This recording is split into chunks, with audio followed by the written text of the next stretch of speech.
امریکہ کی 18 انٹیلیجنس ایجنسیوں نے یہ کہا ہے کہ ایران پر بڑے سے بڑا حملہ بھی وہاں پر رجیم چینج نہیں لا سکے گا۔ امریکی نیشنل انٹیلیجنس ایجنسی 18 انٹیلیجنس ایجنسیوں پر مشتمل ہے۔ امریکی نیشنل انٹیلیجنس ایجنسی 18 انٹیلیجنس ایجنسیوں پر مشتمل ہے۔ اس نے اپنی تازہ ترین مشترکہ رپورٹ میں قرار دیا ہے کہ ایران پر کوئی بڑا حملہ بھی وہاں رجیم چینج نہیں لا سکے گا۔ امریکی اخبار واشنگٹن پوسٹ کے مطابق خفیہ رپورٹ میں کہا گیا ہے کہ ایران کی اپوزیشن منقسم ہے اور اس کی جانب سے ایران کا کنٹرول سنبھالنے کا امکان نہیں ہے۔ اس رپورٹ کے بعد ٹرمپ کی جانب سے ایرانی قیادت کو ختم کر کے وہاں اپنی مرضی کا حکمران مسلط کرنے کے منصوبے پر شکوک و شبہات پیدا ہو گئے ہیں۔ امریکی اخبار نے ایک ماہر کے حوالے سے لکھا کہ ایرانی حکومت اگر ٹرمپ کے دباؤ میں فیصلے کرے تو یہ ہر اس چیز کے خلاف ہوگا جس پر ایرانی نظام کی بنیاد ہے۔ ایران کی مذہبی اسٹیبلشمنٹ کا بالائی طبقہ نظریاتی ہے اور امریکی سامراجیت کی مزاحمت کرنا اس کا نظریہ ہے۔ بروکنگز انسٹی ٹیوٹ کے ایک ماہر نے کہا ہے کہ ایرانی حکومت کا مقابلہ کرنے کے لیے ایران میں کوئی اور قوت موجود نہیں ہے۔ جم کے چلے بھیا جم کے چلے جنرل کا موٹر سائیکل ٹائر جم کے۔ خلیجی ملکوں میں امریکی ٹھکانوں پر ایران کے میزائل حملوں کے باعث پیدا ہونے والی صورتحال میں فیلڈ مارشل سید عاصم منیر اور سعودی شہزادے خالد بن سلمان کی اہم ملاقات ہوئی ہے۔ دونوں رہنماؤں نے ایرانی ڈرون اور میزائل حملوں سے پیدا تشویشناک سیکورٹی صورتحال پر گفتگو کی اور اس امر پر تبادلہ خیال کیا کہ ایرانی حملوں کو روکنے کے لیے اسٹریٹجک دفاعی معاہدے کے تحت کیا اقدامات کیے جا سکتے ہیں۔ ISPR کے مطابق فیلڈ مارشل عاصم منیر اور شہزادہ خالد بن سلمان کی ملاقات میں مجموعی علاقائی سیکورٹی اور دوستی کے فروغ کے لیے تعاون مضبوط کرنے پر اتفاق ہوا۔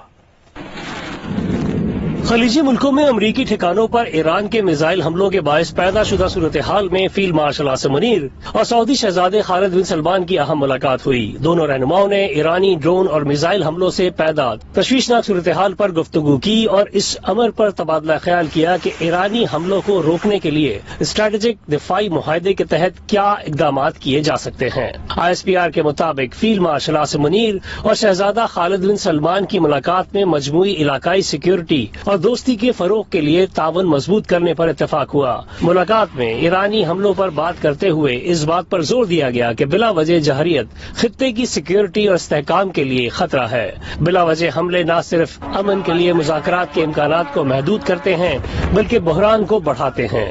ISPR نے بتایا کہ ملاقات میں فریقین نے امید ظاہر کی ہے کہ ایران سمجھداری اور دانش مندی کا مظاہرہ کرے گا اور ایران کی محتاط حکمت عملی سے دوست ملکوں کو بحران کے پرامن حل کی کوششوں میں مدد ملے گی۔ عرب ٹی وی چینل الجزیرہ نے لکھا ہے کہ ایران کی جانب سے سعودی عرب اور پڑوسی خلیجی ملکوں پر حملوں نے پاکستان کو مشکل صورتحال سے دوچار کر دیا ہے۔ الجزیرہ کے تجزیے کے مطابق بڑھتے ہوئے ایرانی حملوں کے باعث پاکستان کے لیے تنازع میں غیر جانبدار رہنا آسان نہیں ہوگا۔ پاکستان اب تک ایران اور سعودی عرب کے درمیان کشیدگی میں کمی کی کوشش کر رہا ہے، جبکہ ایرانی قیادت کو سعودی عرب کے ساتھ پاکستان کے دفاعی معاہدے کا خیال رکھنے کا پیغام بھی دے رہا ہے۔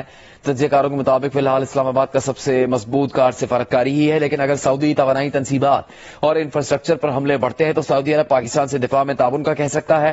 اگر پاکستان معاہدے کے تحت اپنے وعدے پورے نہیں کرتا تو پاک سعودی تعلقات کو ناقابل تلافی نقصان پہنچ سکتا ہے۔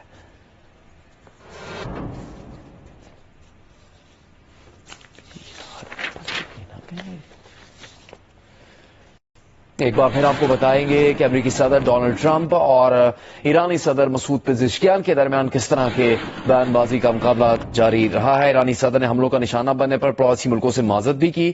صدر ٹرمپ نے فوراً اس کا کریڈٹ لے لیا۔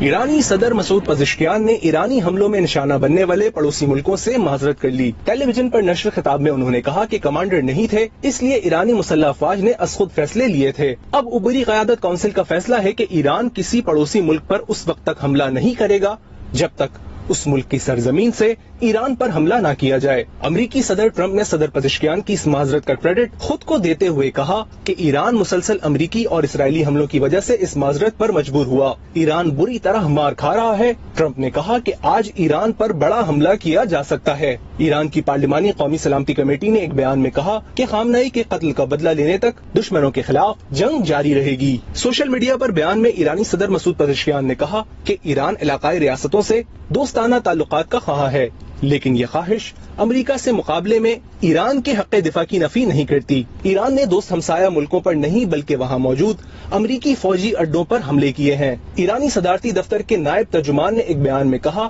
کہ ایران خطے میں موجود امریکی فوجی اڈوں سے کی گئی جارحیت کا سخت جواب دے گا۔ خطے کے ممالک اگر امریکہ کا ساتھ نہیں دیں گے تو ایران ان پر حملے نہیں کرے گا۔ ایران میں حکومت مخالف مظاہروں میں شریک ایک ایرانی شہری نے امریکی خبر رساں ادارے CBS کو آڈیو پیغام بھیجا ہے کہ وہ اپنی حکومت کے خلاف ضرور ہیں لیکن اپنے ملک میں بیرونی مداخلت نہیں چاہتے۔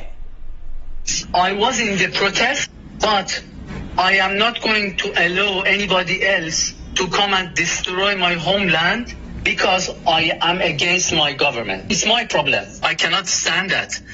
The issue that my friends outside of Iran, they are trying to bring war to the country to change the regime so that they can come back to Iran, but at the cost of the people who are living in Iran.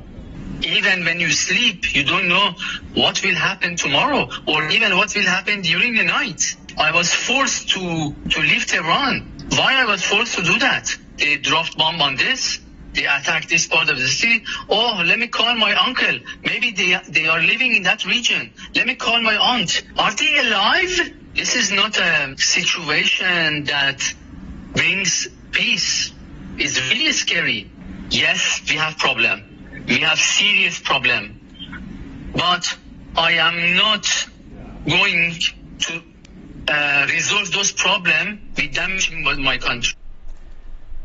Iran سے امریکہ اور اسرائیل کی جاری جنگ نے خلیجی خطے کی سلامتی، معیشت اور سفارتی توازن کے بارے میں سنگین سوالات کھڑے کر دیے ہیں۔ تجزیہ کاروں کے مطابق حالیہ حملوں نے اس تصور کو شدید دھچکا پہنچایا ہے کہ خلیجی ریاستیں خطے کے عدم استحکام کے باوجود محفوظ پناہ گاہ ہیں۔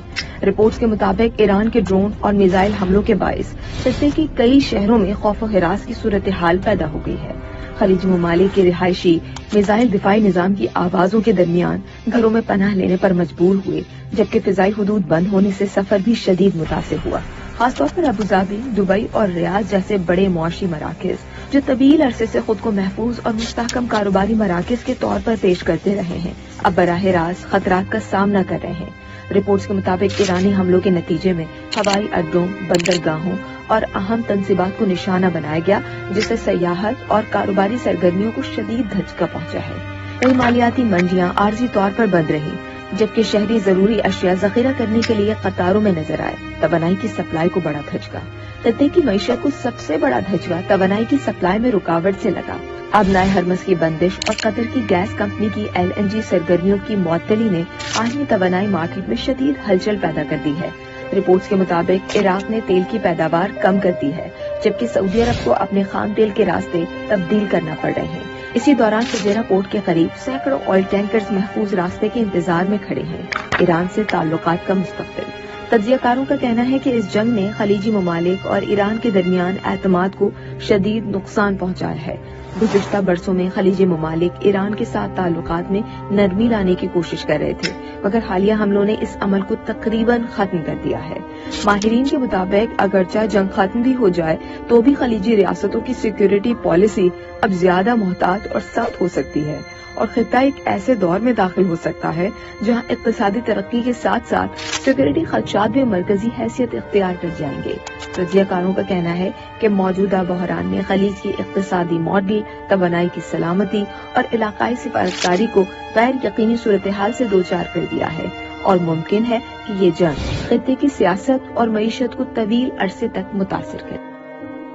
From the belly of the beast, hands off the Middle East. From the belly of the beast, hands off the Middle East. اسرائیل کے غزہ پر حملے کے بعد لندن میں ہر 4 سے 6 ہفتوں کے بعد ایک بڑا مظاہرے کا اہتمام تو کیا جاتا تھا، لیکن جب سے ایران پر حملہ ہوا ہے تو یہاں لندن میں جنگ مخالف تنظیموں نے آج ایک بہت بڑے مظاہرے کا اہتمام کیا تھا۔ مل بینک سے شروع ہونے والے اس مظاہرے میں ہزاروں افراد شریک تھے، اور شرکا مختلف راستوں سے ہوتے ہوئے یہاں امریکن ایمبیسی کے سامنے پہنچے ہیں، اور یہاں پر بھی انہوں نے یہاں پہ امریکہ اور اسرائیل کے خلاف زبردست نعرے بازی کی ہے۔ مظاہرے میں شریک افراد سے جب ہماری بات ہوئی تو ان کا یہی کہنا تھا کہ جنگ جو ہے مکمل طور پر غیر قانونی ہے، اور برطانیہ کو اس پہ کسی بھی طور پر حصہ نہیں بننا چاہیے، اور جس طرح اسپین نے اس جنگ میں شرکت سے صاف انکار کر دیا تھا، اسی طرح برطانیہ کو بھی اس میں شرکت سے صاف انکار کر دینا چاہیے تھا.